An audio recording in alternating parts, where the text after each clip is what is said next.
بسم الله الرحمن الرحیم. ګرانو کتونکو، افغان شیرپور ستاسو په خدمت کې حاضر دی. الحمدلله افغان شیرپور ویلفیر فاونډیشن خو په رمضان المبارک کې د خلکو سره کومک او مرسته کوي. نو د رمضان نه پس هم دغه سلسله روانه ده.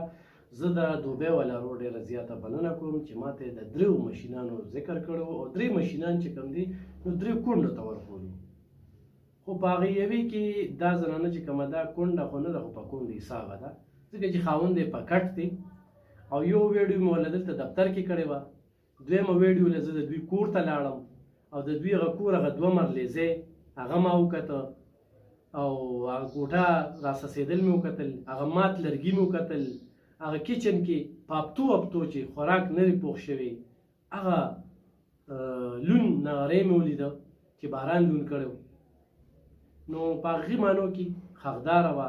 بیا د دې زنانه چې کوم دی د کور سره خوا کې ځای دی یو 3 مرلې چې د دوی په هغه دغه باندې جنازې کټ هم نه خېږي. نو د یو سلایي مشین سلیکشن چې کوم دی هغه موږ د دوی دپاره وکړو. څه به وایې په دې موخه باندې؟ 2 ویډیوګانې مو کړې، خلکو درته کالز کوي، څه وایي؟ السلام علیکم. ستاسو د ټولو ډېره مننه. علم خان بھائی ستا ډېره مننه. تا ماله دا مشین راکړ، په دې به زه خپلو بچو له څه ناڅه رزق را پیدا کوم. زه به د دې چلې زده کړم، چا سره به کښېنم چې خاوند خو مې د مزدورۍ نه اوتې دی. بله خبره دا ده د بار ملک نه موږ ته رینګونه راشي، تاسو ورسپ کولو کې موبایل دا د ستاسو د مخې پروت دی چې دا خو بالکل خراب دی. 10 منټه خبرې پې وشي، نیمه ګنټه خبرې پې وشي، موبایل خراب دی. د سم موبایل زما وس نه کېږي، نو د غټ موبایل به زه د کیمرا پیدا کړم. نو ډېرو کسانو وایي چې موږ به تاسو له پیسې درولې وه، خو اوسه پورې لا چا هم څه ویلي نه دي. هر یو وایي چې زه درلېږم، خو لا چا هم څه نه دي کړي. نو خدای پاک دې دوی سره وکړي، څوک چې ورکوي هغه داسې ورکړه ده.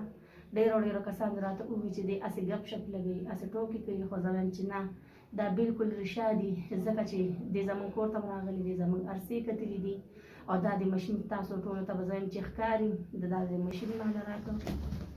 نو د دوی ډېره مننه او دوی ته ډېره شکریه ادا کوم چې دا د څه چې دي نو د دې ټولو د مخې دي. نو خدای پاک دې دوی سره ډېر ښه وکړي. او ګرانو کتونکو، د مشین سره چې کوم دی دا 3000 روپۍ ونیسه، د پیسې ونیسه. دا 3000 روپۍ چې کوم دی دغه دوبۍ والا روډ ته چې مشین تاوی که نه، هغه ته به دوا کې، د هغه بچو ته به دوا کې، د هغه مور پلار ته به دوا کې. د دوا حقدار هغه دی چې ستا نغري د بلولو لپاره، تا په روزګار کولو لپاره هغه یو کوشش وکړو او ورسره دې مشین لپاره به دې 3000 روپو سامان هم واخلي. ښه، خدای پاک دې خوشحاله ساتي سره ستا. خو دا هر څوک دی زما د په دنیا روړ دی، او خدای پاک دې ورسره ښه وکړي چې دونه یې زموږ پروا وکړه، دونه یې زموږ خیال وساته. څومره حقداره یې ته؟ بس علم خان بھائی هر څه خو ستاسو د مخې دي، تاسو لیدلي دي. سړی بیمار دی، په کټ پروت دی، د هغه د دوی غم کول دي، د بچو د هیټې لپاره، د رزق را پیدا کولو لپاره. ما سره بله څه اسره نه وه، نو بس مجبوري موږ ستاسو دې ځای له رالو. نو چې دی نو ستاسو د مخې دي. اوس کور کې وړه غوړي چې بالکل چې دی نو بس دقه شانتې ناست یو، سړي کار روزګار شته. ګرانو کتونکو، زه تپوس ته په دې کوم چې زه د 2-3 ورځې مخکې ورغلی وم، نو هغه نغرې ما په هفتو چې هغې کې څه بچ شوي نه دي. خو څوک څه روړي نو دی هم وخوري او بچي دې څو دي؟ 2 بچي دي او هغه هم وخوري. هغه د سکول نه هم پاتې دي، د کپړو نه هم پاتې دي، د بیګ کاپۍ نه هم پاتې دي. نو خلکو سره وعدې کړي دي، الله دې کړي چې دغه وعدې پوره شي.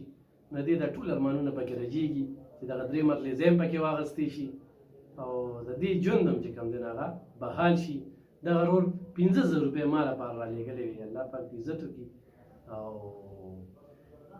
رور مې زړه هم درته دوا کوي، ځکه چې دا ما پریکټیکلي دا لیدلې ده. او لومبۍ مشین چې کوم دی هغه پکې موږ دوی ته حواله کړه. انشاءالله نورو ته هم چې حواله کړو نو هغه هم تاسو ته وړاندې کوو.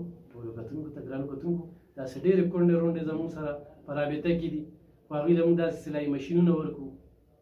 داسې دي چې خاوندان یې معذوران دي، نو د هغوی پرې ځان له روزګار کولی شي او خپل بچي پرې ساتلی شي.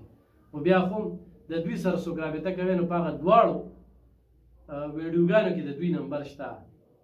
په دې ویډیو کې نمبر نه، نو خیر ما نه نمبر اخیستی شي، خو موبایل یې فلحال خراب دی. نو موږ سره چې نو دغه شان دی په شمېر باندې ورته ورکوو، ګنتي کوو یې ورته چې دا ستاسو پیسې دي، ستاسو امانت دي، او دوی له موږ ورکړو چې د الله نه نه پټېږي، د انسان نه نه پټو. ضرور ورسره کومک وکړئ.